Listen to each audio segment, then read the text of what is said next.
be sure to check out Rob Plays. There you can hang out with me while we play video games and talk about life stuff. So with Marvel releasing the trailer for the upcoming Defenders Netflix series, what I wanted to do here is have a discussion about the team. And what I'm hoping is that at the end of all this, you'll have a better understanding of how it exists within Marvel Comics and what to expect with regards to the Defenders Netflix series.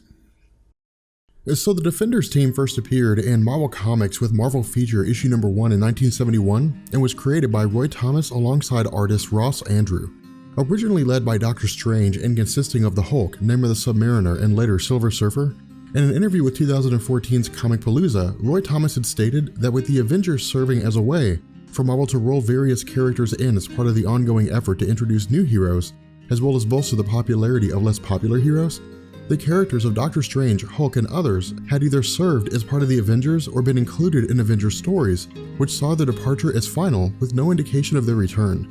As a result, and because continuity was such a high priority during this time, Marvel's mandate required that retcons take very little precedence and instead, emphasis be placed on keeping the comic line cohesive and easily understood. Using this to capitalize on team-based books which have been rising in popularity owing to both the Fantastic Four and Claremont's run on the X-Men, the Defenders were launched as a mini Avengers of sorts, providing a team for characters who had previously been written out of the Avengers but found their solo series suffering. To this end, and with issue number 1 covering the team's origin, the solo series of Doctor Strange, the Incredible Hulk, and Namor the Submariner were cancelled out and concluded in Defenders issue number 1. Picking up with Doctor Strange within his Greenwich Village home, Strange is met with the telepathic communications of an unknown being.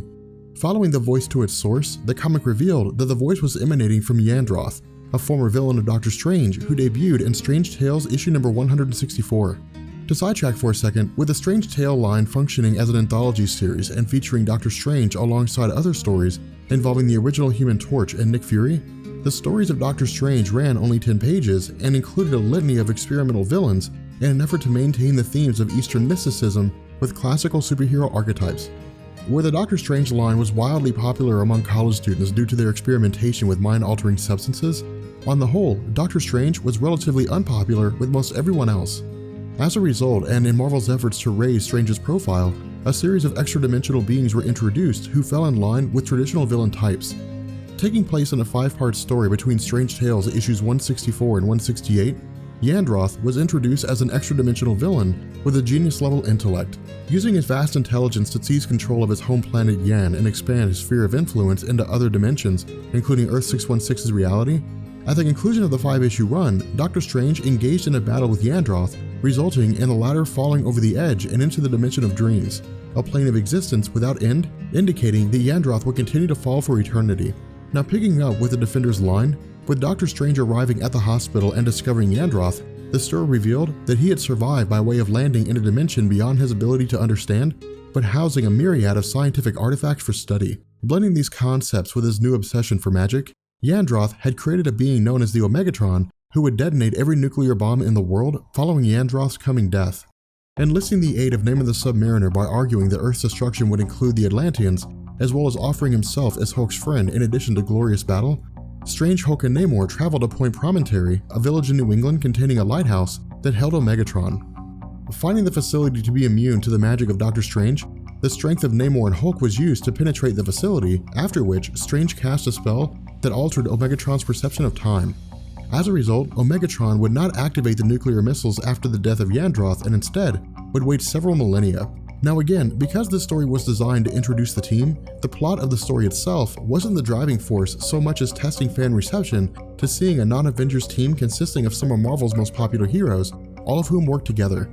Using a combination of the letters page and monthly sales to determine its popularity, because the series was so well received, the Defenders line was rolled over into its own solo publication under the writing of Steve Englehart and the artistry of Sal Buscema. Using the series as a way to retcon portions of the Earth's history within the realm of magic and mysticism, Englehart's run in the first few comics centered on the introduction of a group of demons known as the Undying Ones, led by the Nameless One, all of which ruled Earth in its earlier history sometime before the arrival of the Celestials and the creation of mutants, deviants, and Eternals. At the same time, and during an article posted on his personal blog, Englehart had stated that the Defenders as they existed under the creation of Roy Thomas could not hold longevity due to the popularity of the characters involved and the likelihood of them being rolled over into future stories and teams based on fan demand. Looking to solve this problem, Englehart expanded the team's roster to include both Silver Surfer and Valkyrie. Regarding Norrin Radd, where the Silver Surfer debuted as part of the original Galactus trilogy in Fantastic Four issues 48 through 50, followed by a handful of subsequent appearances and various backup features, because Marvel Comics served as a way to experiment with various themes and concepts in the late 60s and early 70s, the Silver Surfer received his own solo series in 1968, written by Stan Lee and drawn by Sal Buscema. Released once a month and lasting a total of 18 issues, with Silver Surfer having his own niche audience, Englehart looked to bring those readers on board, adding to the melting pot of existing fans and boosting the success of the Defenders line. Appearing in issue number 2 titled The Search for the Silver Surfer, the story followed up to Norrin Radd's solo series and his exile to Earth after turning against Galactus. Recruiting the Silver Surfer to their cause using Norrin's desire to prove his worth in the eyes of humanity as well as gain a better understanding of what it meant to be a human, the story of Valkyrie is actually a little more complex. Within Marvel Comics and as part of the Asgardian landscape, the character of Valkyrie has largely operated as a title to various women, with each iteration appearing as a means to bolster the character using popular titles at the time. Originally appearing in Avengers number 70, through a combination of retcons over the years, the existing history of Valkyrie follows that after incorporating Earth into its world tree, Odin looked to honor the souls of warriors who perished during battle. Selecting a woman named Brunhild to carry out this role, Valkyrie operated as the leader of a group called the Valkyrie, which functioned in a capacity similar to angels of Judeo-Christianity, but with the themes of Norse mythology, escorting the souls of dead warriors to Valhalla, where they would spend eternity celebrating their glorious battles amongst the rest of the honored dead. While this remained the standard operations of Valkyrie, at some point along the line, she drew the attention of Amora the Enchantress, a strikingly beautiful sorceress with incredible magical abilities. Taking over the body of Brunhild with the intention of leading a war against the Avengers, while Enchantress was stopped during the Defenders' battle against the Undying Ones, Enchantress had taken the mind of a woman named Barbara Norris and swapped her body with Brunhild, allowing Barbara to operate as Valkyrie during her time in the Defenders, fighting alongside Doctor Strange, Hulk, and Namor. Following this, Steve Englehart orchestrated the Avengers-Defenders War crossover with Avengers 116 through 118 and Defenders issues 9 through 11 respectively. Centering on Loki and the demon entity Dormammu working together in an effort to conquer the Earth, which would see the deaths of Thor and Doctor Strange, allowing Loki to seize control of Earth, and Dormammu to take control of the Earth 616 dimension, the two tricked both the Avengers and the Defenders into believing that the other looked to capture the Evil Eye, an indestructible artifact capable of manipulating matter on an atomic level. While the two teams were successful in freeing themselves of Loki and Dormammu's manipulations and driving both beings back to their native dimensions, with Englehart focusing heavily on the Avengers as well as creating Shang-Chi and various other heroes, issue number 11 saw him vacate the title to be replaced by a handful of writers between issues 12 and 19, including Len Wein and Chris Claremont. That said, with the launch of Giant Size Defenders number 3 going into issue number 20 in 1975, writer Steve Gerber took over the series, offering a wholly different style from his previous contemporaries. Where Englehart set the stage for the existing team, which was capitalized on by the various writers following his departure, Gerber maintained these popular themes but looked to use the series as a way to return formerly lost or unpopular heroes to the Marvel landscape in the same capacity as the Avengers and Captain America. To this end, and during his 21-issue run, Gerber's time saw the Defenders encountering the original iteration of the Guardians of the Galaxy as they were created in 1969, as well as the 1950s anthology characters the Headsmen.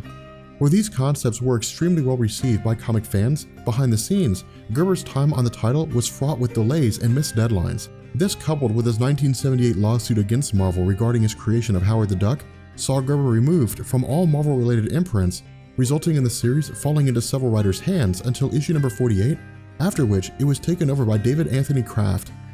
Taking the series in a more comedic line, not unlike Mary Jo Duffy's run of Power Man and Iron Fist, David Anthony Kraft's time on the Defenders title was met with polarizing views between traditional fans who wanted things to stay the same and existing fans who wanted something new. While the negative reception wasn't overt in the sense of fans writing in by the droves, Kraft's time on the series only lasted around 20 issues and included an expansion on the story of Valkyrie, after which the series was handed over to a series of successive writers between issue number 66 in 1979 and issue number 91 in 1981, including Steve Grant and Ed Hannigan. And so going into the early 80s, writer J.M. DeMatteis remained on the series until its cancellation with issue number 125. At the same time, because the Defenders line had seen a modest increase among its members, growing to include Hellcat Patsy Walker, Nighthawk, and Son of Satan, Matteis performed double duty on the first half of its run, performing cleanup duty in terms of the plot threads left behind by David Anthony Kraft and Steve Grant, as well as continuing to create compelling stories involving the team as a whole. However, as a writer who spent a majority of his time crafting short horror stories for DC, Mateus adapted well to the lighthearted and sometimes comedic stories of the Defenders, ushering in what many consider to be the best run on the series. On the other hand, where Mateus saw an expanse on the series itself, his drive to create something of his own accord saw the Defenders line rebooted in 1983 under the name The New Defenders, removing the original lineup of Doctor Strange, Silver Surfer, Name of the Submariner, and Hulk in place of Beast, Iceman, Warren Worthington, and Moondragon. While the series saw a massive boost in sales owing in part to the incorporation of characters from Chris Claremont's X-Men, during a 1986 interview with former editor-in-chief Jim Salicrup, Mateus had stated that instead of having a team with a hodgepodge of members with virtually nothing in common, he had essentially transformed the Defenders into a conventional superhero team that fell rank and file with the existing Marvel line of titles. Vacating his position as writer after 6 issues and handing the series over to Peter Gillis, the relaunched brand ultimately floundered entirely, finding itself cancelled after only 12 issues. Following this, Marvel stayed relatively hands-off the Defenders until 1993, when editor-in-chief Tom DeFalco had the series reinstated under the moniker of Secret Defenders. Now, to sidetrack here, while I haven't been able to find an exact reason for this, I would argue that with comic readers initiating the bust of the 1990s and sending sales to a virtual all-time low,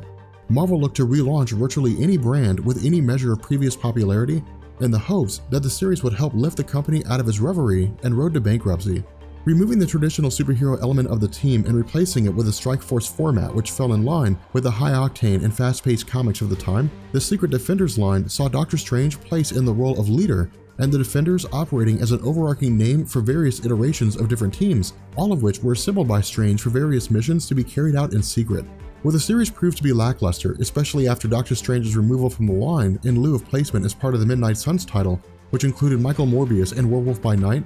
the Secret Defenders line was cancelled with issue number 25. That said, with Joe Quesada being brought on board as editor-in-chief in 2001, as part of his multi-year plan to reinvigorate Marvel and bring the company back to its classical roots, the Defenders received a 12-issue miniseries under the writing of Kurt Busiek and Eric Larson, spinning out into another 6-issue miniseries titled The Order, which saw the return of Yandroth and the Defenders themselves taking a more dictatorial approach regarding their relationship to the world at large. The story wasn't outright bad, so much as it lacked the flair that fans had grown accustomed to regarding the traditional team.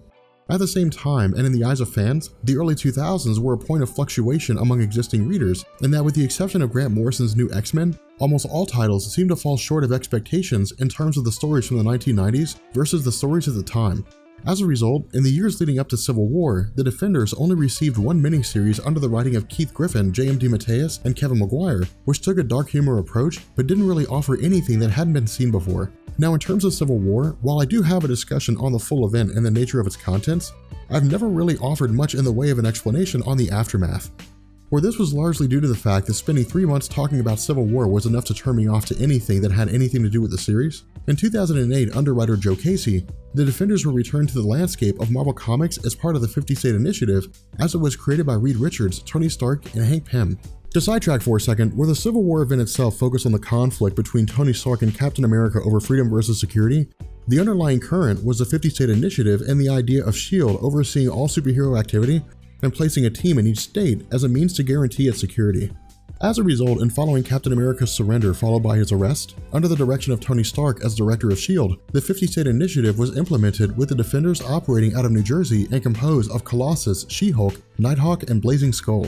Receiving almost universally negative reviews, the 6-issue miniseries saw the last appearance of the traditional Defenders team until 2011 when the group was reformed during the events of Fear Itself. Written by Matt Fraction and coming out as one of several tie-ins to the larger Fear Itself story, the 2011 iteration of the Defenders focused on the team's reformation under Doctor Strange during Earth's battle against the Serpent, a former Asgardian claiming to be the rightful heir to the throne of Asgard. Where Matt Fraction's run saw the inclusion of Black Cat, Nick Fury, and Scott Lang, the miniseries served as a retcon indicating that the Defenders series was a lost cause. What I mean here is that because the Order miniseries revealed that the formation of the original Defenders would lead to a chain reaction which would destroy the universe at some point in the future, Matt Fraction retconned the team out of existence by having Doctor Strange invoke the powers of the Vishanti by traveling to a point in the past, wiping the team out of existence by preventing their original formation and eliminating all successive events from Marvel's continuity. As a result, and going to the start of Marvel's Secret Wars, with the exception of Cullen Bunn's Misty Knight-led team which used the Defenders name, the traditional role of the team as it existed prior to Matt Fraction's run